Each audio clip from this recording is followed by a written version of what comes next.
Hey guys, what's up? Welcome to another episode of Free Magic Live. Now in today's episode, I'm going to go through another cool card force called the Slip Force. That's right, the Slip Force. Let's go!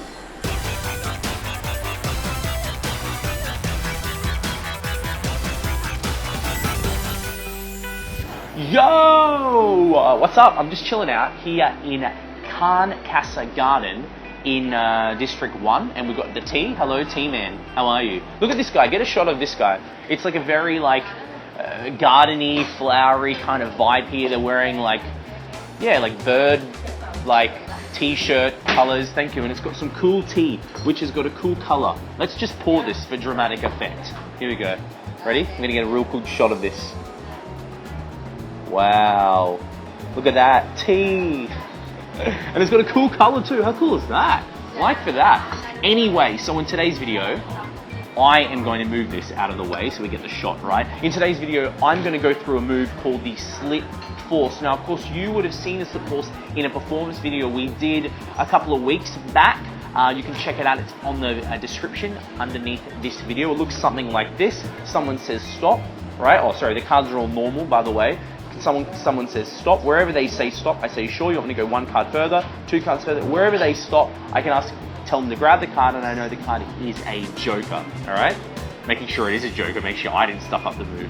That is called the Slip Force. Now, I taught it briefly in the performance video, but I wanted to go over it a little bit more. I know a few people had some comments about asking about it, and it's important that I do these kind of videos because sometimes when I do a video the first time, you try and learn it and then you just don't get it. But sometimes I might do an extended version of a move, and sometimes people email me and they say, Jay, you know what, after watching it again and you going through it a little bit more in detail, we actually got it. So that's why I do these moves, and I think it's important that I go over these properly because these are moves and these are something that you need to learn, and if you want to learn it properly, you need to learn it. Video always helps better than books are good, but video you learn a lot faster with video.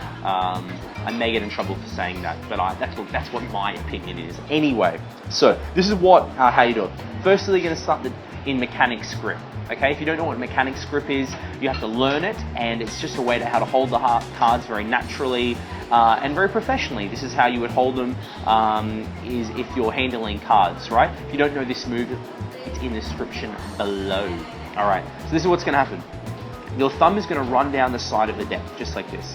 It's going to run down like this. And all these things here, of course, to do that requires practice. All right? To hold the deck requires practice. This is what magic is. It requires practice. So your thumb runs down the deck. What's going to happen is you're going to come over and you're going to pick up, not going to pick up, but you're going to hold the top stock of this top part of the deck. At the same time, your middle finger, your ring finger, maybe your pinky finger, depending on the grip of how you're doing it, is going to be pulling down this top card because you're knowing what the top card is. For example, this is the Jack of Clubs. Of course, you don't look at it like that, but you have to sneakily look at it. On a side note, a lot of people wonder, if you give the deck to someone to shuffle, like let's say they shuffle it, right? They shuffle the cards while you're talking to them. When you get the cards back from them, how do you quickly peek at the top card? Well, if you don't make it a big deal, you can easily do it. The easiest way I say is, hey look, you shuffle the cards and they're all different. And when I do, come down here, Sin, what I do is, as I come down, all I do is I just quickly spread across and I peek at the top card. But it's a very natural thing, so it should just look something like this. Okay, hey, all the cards are different, great, now I know it's the 8 of hearts. Alright? So we're here, mechanics grip, your thumb goes down the deck. At the same time as you're going to be lifting this stock or this packet of cards, you're going to be slipping the top card onto this packet, and that's why it's called the Slip Force. Now, if you're going to do it normally, this is what it would look like. Someone says stop, perfect, right there, great, and then you're just dealing them the card. All right, that's what it should look like. But of course, there's a move. You're adding the top card to that packet. So they say stop. You pick up this section of cards.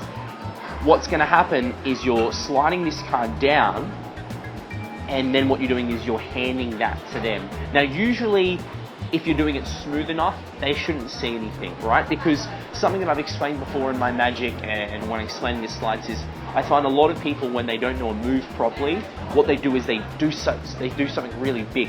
They're going to do a move and then they freeze, or they do some kind of jolt move. It shouldn't be like that. It should look very natural, and it shouldn't look like you're just doing it normally. So if I was going to do it normally, it would be say stop right there. Cool. All right, grab the card. There was no jolt. There was no pause right there. It should just be very free. So that's what you're going to do. So you're here. The cards get pulled down, right? And under cover of that, all you're doing is you're just squaring up. You don't even have to do this kind of thing, but it's just a way to square up, right? And then you deal them the card. You push the card out towards them. And that's really basically it. So thumb goes down, you're pulling the card down like this. As you look at them in their eyes, you square up and you give them the card. Once again, the slip force, like any force, I find it's not meant to be a big deal. Just like you get someone to choose a card, it should be just grab one, because that's not, even if this is the most important part of this trick, because there are so many elements. Once you force a card on someone, you can make the card go into a teacup, in your pocket, in their pocket, in your mouth, whatever. You can have a folded card up in your mouth. You can have another duplicate card there. The possibilities are endless, and it's up to you to play with those ideas.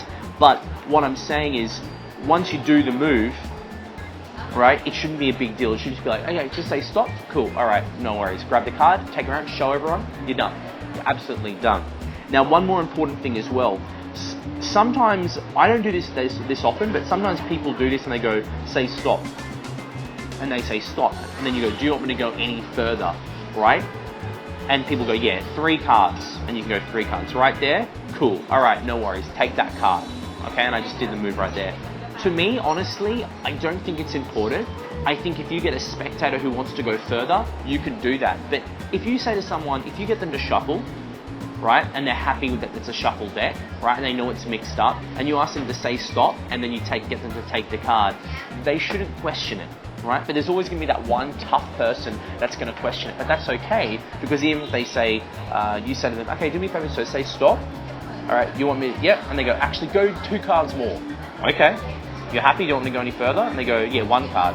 You're happy? And you go, great. Wow, you're tough today, aren't you? Now, while I did that move, I asked him a question. Most people can't concentrate on more than one thing. And if I'm looking at his eyes and I'm making it playful, and if he's going to be tough, he's probably going to be looking at the deck. So if I can break him a little bit and just say, hey, you're a bit tough, or wow, we're doing it your way today, or some kind of remark, right? It just takes the tension off you a little bit. Especially because I know a lot of you guys out there say, oh, I always get caught with when I'm doing a move. Or it's like, look, everyone's different, but the more you practice it, the more you get confident doing it, it shouldn't be a big thing. So, once again, last time, thumb runs down the deck. You're picking up the section of cards like this with your hands. Look, and also my forefinger is curled over, and my middle finger, ring finger, is on the top of the deck here. It's like a biddle grip, right? Then after I hit this, I slip this down, right that, and I square up, and I give you the card. Face up, it looks something like this to show you how quick it is, right? Let's say they've shuffled the cards. All right, let's say I know the top of the card, and you go, okay, do me a favor, sir, I'm just going to run my finger down, just whenever you want to say the word stop, all right? Right there, you sure? Not any further? All right, cool, take the card. It wasn't a move, but what I love about it is it's just different. Sometimes I do this, sometimes I don't, it's just up to you, and as I said, I'm giving you many possibilities, so you can use it however you want. Hey guys, I hope you enjoyed that video. Let me know with your comments below. Really put the time and practice into learning this move, and you'll be able to do it all the time, and it's a cool move to do. Now, over this side of the screen, you're going to see 2 boxes and subscribe. You're going to actually see me doing this in a performance. If you haven't seen me doing it, using this move in a performance, check it out, it's on the screen. Also, there's another box for Sleights. If you want to learn how to hold the deck, if you want to learn how to spread over the cards, if you want to learn how to riffle shuffle the cards, if you want to learn how to double lift the cards, there's many different possibilities, right, of doing all these moves. You need to learn Sleights. This is what you do as a magician. So there's a box called Sleights, and there's one more box. It's a subscriber button. Look, if you're the first time on this channel, welcome. If you're a long-time fan on this channel, hello, welcome as well. If you're not a subscriber, press the subscribe button. You're going to get instant access of when we do really cool things. And one more thing, if you want 3 extra unseen tricks that I haven't done on my YouTube channel absolutely free, just make sure you check out freemagiclive.com. That's F-R-E-E-E, no, F-R-E-E, Magic Live, freemagiclive.com. Go there, put your name and email in. We're not going to send you any spam or anything like that. We're just going to send you cool tricks, and it's free. Why wouldn't you? So go there, check that out, and also press the subscribe button if you're not a subscriber. And I will see you in the next week's video.